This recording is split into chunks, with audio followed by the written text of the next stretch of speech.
זה היה בבא עם כלב, חברים. תראו עוד פעם.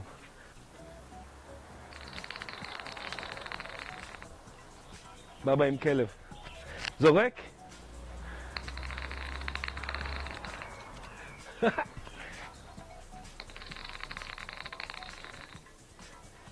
בקיצור, איך עושים את זה? זורקים בסליפר חזק ופשוט נותנים ליו-יו להשתפשף קלות על הרצפה וללכת אחריו. עכשיו, כשהוא נחלש, אתם פשוט יכולים להוריד את היד והוא עולה חזרה. זאת אומרת, הוא הולך לכל מיני מקומות ואז פשוט תורידו את היד, הוא יעלה חזרה. אותו דבר אפשר לעשות גם תרגיל שנקרא קריפר. פשוט. אני שם את היו-יו, מניח אותו קדימה, ואז מושך.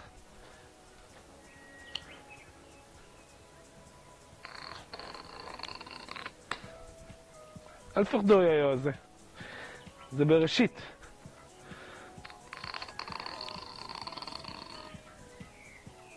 ראיתם? הופה.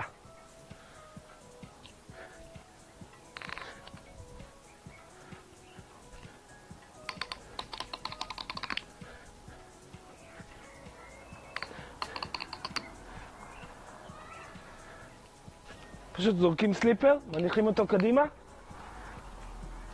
ומורידים את היד על הרצפה. היו-יו כבר יחזור לבד ברוב הסיכויים.